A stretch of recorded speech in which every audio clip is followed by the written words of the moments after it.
Hi, I'm Dermot Bailey. And I'm Ruth Friedman. And what are we going to be doing together at the end of October, Ruth?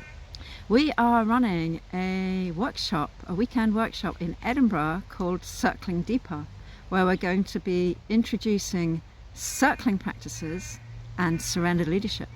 So what is circling, Dermot? Circling is a relational meditation practice where we are using mindful awareness to explore what it's like to be in connection with each other. And why would people be interested?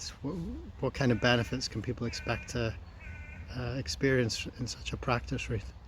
So most people that work with us, they experience a deep level of self-acceptance that comes from the exercises that we do together. And they're also learning relational skills that help them to show up more authentically and to deepen the relationships that they have in daily life. So if that's something that's interesting to you, we'd love to see you there. There's more details below. Looking forward to meeting you then. Bye. Bye.